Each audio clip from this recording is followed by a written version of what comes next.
So many of you know that I'm training to become a relationship coach. And this is my channel to share what I'm learning every day. And today I want to talk about how to get what you want in your relationship. All of us who are in a relationship or who have been in a relationship before have struggled with getting what we want. And, we complain about it, we ask nicely, we talk about nonviolent communication, and we've done therapy, we've tried all sorts of things to get what we want in the relationship. And we've all realized how damn hard it is because you can't control the other person, you can't force them to do anything that they don't want to do, and sometimes what you want is something what they don't want. It's so complicated. It seems so impossible to get what you want. But it's not impossible. It's a skill that can be developed. And Terry Real, whose lectures I watch, has broken it down into 3 steps. So here are 3 simple steps to get what you want in your relationship. Step 1, you have to dare to rock the boat. A lot of people, a lot of us who are in relationships and have had so many spiraling, repetitive conflicts around asking for what we want, we've complained about it, we've fought about what we want. And at some point we become numb to it. We become scared to ask for it again. But we have to get past that fear. Now, what I mean is not go ahead and complain again or fight for that thing again. But you have to do it skillfully. What does it mean to do it skillfully? Now, a lot of people think that they have asked for what they want. For example, my girlfriend and I, she was never really interested so much into going into nature. And I really wanted to go hiking with her. I didn't want to go hiking alone. I wanted to go, like sometimes I did, but many times I wanted to go hiking with her. I wanted her company. I felt like it meant a lot to me when she would come on a hike with me, and she just wasn't interested in it. And, once or twice she tried going, but it wasn't fun for her.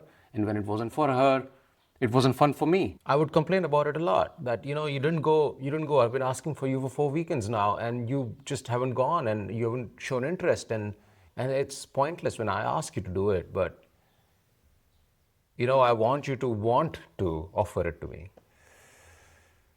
But there's no point complaining about what you don't get when you haven't correctly asked for what you want.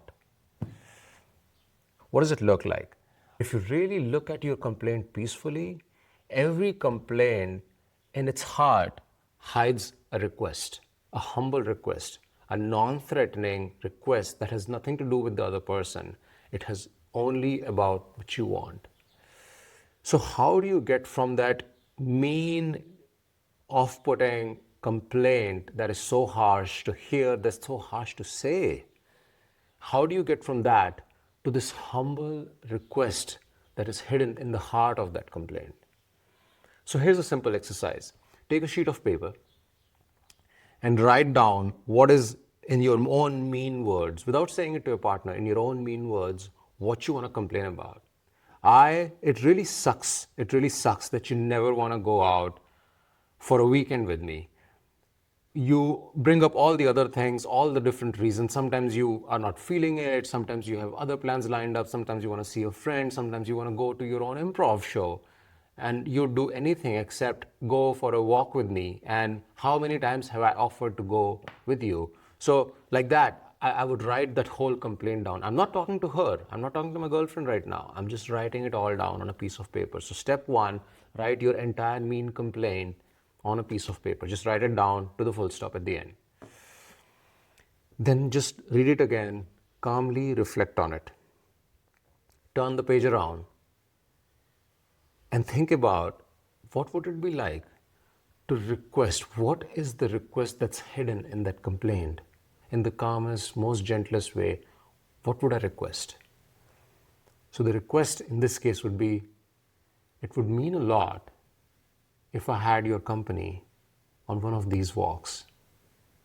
do you think you could do me this favor where think about one weekend in the future where you would just offer this gift of your company to me and would go out for a hike with me? And that's the request that the complaint hides. So turn your complaint into a request and say it. Say it to your partner. Ask for a time. Ask them. Make sure that they're prepared. Sit them down either on a dinner or during the breakfast. Ask them, hey, do you have 5 minutes? There's something I've been meaning to talk to you about. Do you have 5 minutes for me? Put a timer if that helps them feel better. Ask for their permission and then say what your request is, what you would like them to do for you. So that was step one. You have to rock the boat. You have to ask for what you want. Step two, help them win. Now this may sound odd. You have said your request and now it's up to them to deliver, right? It may seem like the ball is in their court now, but it's still not.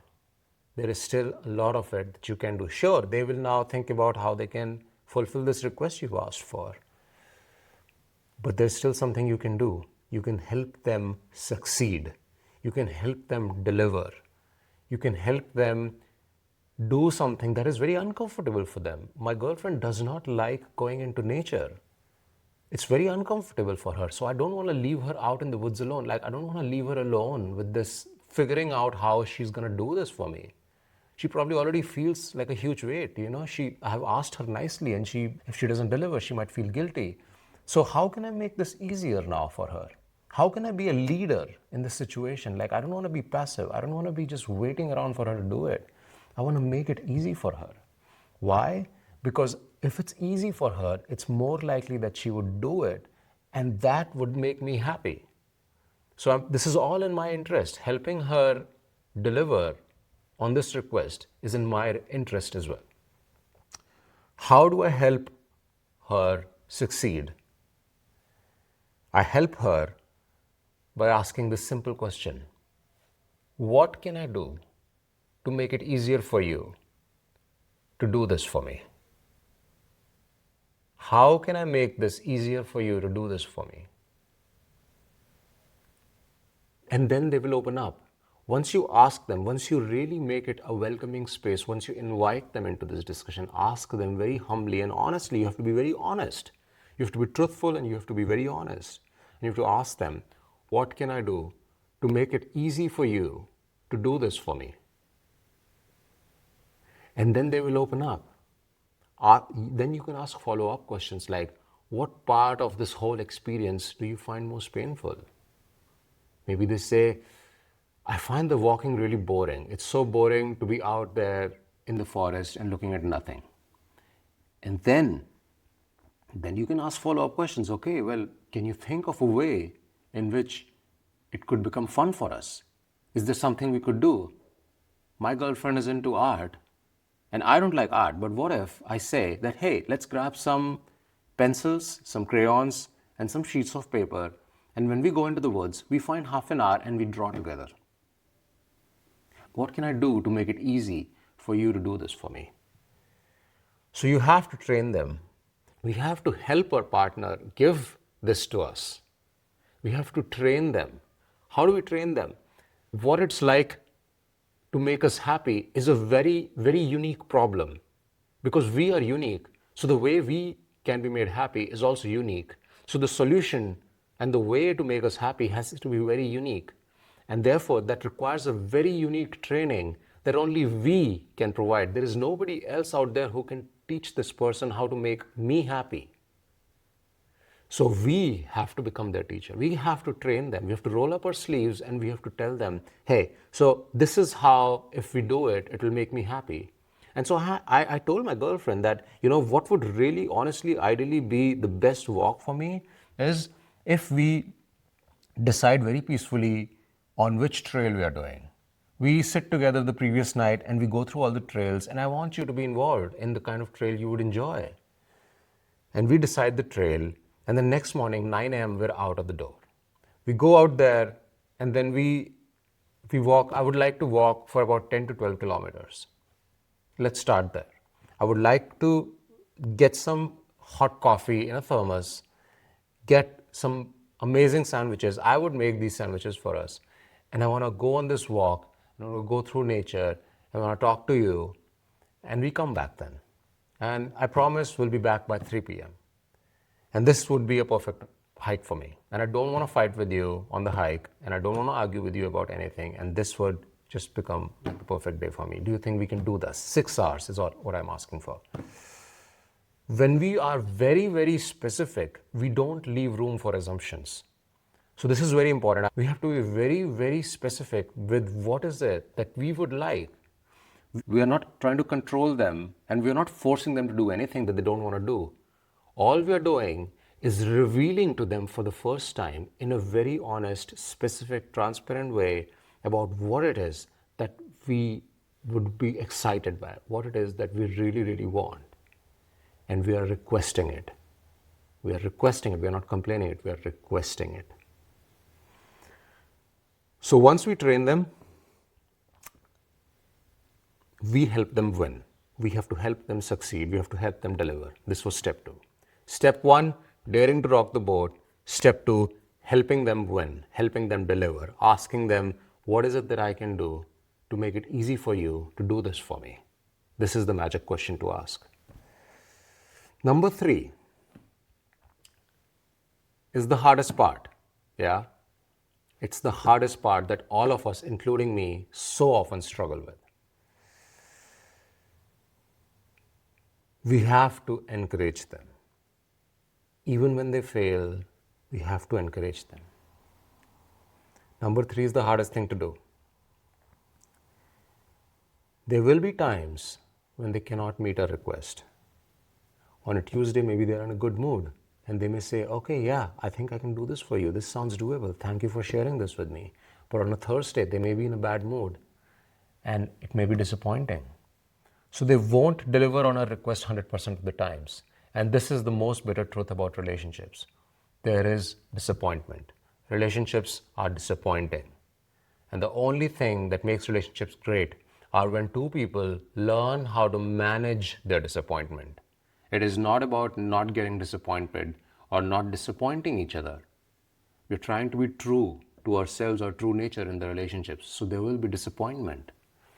And it's about handling our own disappointment with our partner skillfully. So when our partner delivers 5 out of 100 times, we have to thank them. We have to appreciate them. We have to understand that it's hard for them to do something that they don't naturally want to do. And so don't punish them for what they don't do, but reward them for what they do. And so that's one thing. Because it's like puppy training. If you've ever trained a dog skillfully and well, or if you go on YouTube, if you search for other videos on how to train your dog, you will find one thing in common. You can hire all the dog owners in the world, or you could watch all the videos on dog training or animal training, and you'd find one thing in common. Nobody says that you have to punish a dog. It's all about positive reinforcement. You don't give them shit when they don't do something well. But you always reward them when they do something well. And it's the same with our partners. Why are we harsher to our partners than we would to a dog? We have to be as nice with our partner as well. Every single time they deliver or they make an effort to meet us or give us what we want, we have to appreciate it. My girlfriend did not feel like going on a 6-hour hike, but she said, can we just go for a hike around, like for 1 hour or 2 hours? Would that be okay? It's not what I want. And maybe because the weight of the 5 other times is weighing on me, but I have to really appreciate in that moment that she wants to do a little bit. So don't punish them for what they don't do. Reward them for what they do. And when they do deliver a little bit on this, encourage them. Tell them that you have faith and encourage them, and tell them that you look forward to the next time they try again. And when you want to reward them, think about what is the best way to reward them. You don't want to reward them in the way you like to be rewarded. You need to reward them in a way that they need to be rewarded. Ask them. If you don't know how they like to be rewarded, ask them. It took me a while to realize that my girlfriend really appreciates written notes. I had no idea. I have never appreciated written notes so much myself. But she clearly knows how she would like to be rewarded. And all I had to do was write a note to her. So, to sum up, there are 3 steps to getting what you want. You have to dare to rock the boat. You have to ask for what you want. You have to ask them in a way that's not complaining or criticizing or confronting. First, ask them for their time. Ask them for their permission that you can share something. You have to recognize the request that is hidden in your complaint. Second thing, you have to help them win. Ask them what you can do for them to make it easy for them to deliver this, to make it easy for them to do this for you. You have to train them to be your partner. Nobody can train anyone on how to be your partner except you. And so you have to roll up your sleeves and you have to train them very patiently on how to be your good partner. And number 3, when they go from 5% performance to 7% performance, you have to recognize that they made an effort. Even when they fail many times, you have to recognize every single time they're making an effort. And you have to reward every single time they make an effort. You have to reward them when they deliver. You don't punish them when they don't deliver. Reward them for the 7% they do deliver. And reward them in the way that they like to be rewarded, not the way that you like to be rewarded and not the way you like to reward. Reward them in the way they like to be rewarded. Step 1, 2, 3. I would love for you to try it out and tell me what you think. Think of one thing that you've been asking or requiring your partner to do and try these 3 steps and tell me what you think. How did it turn out? Thank you.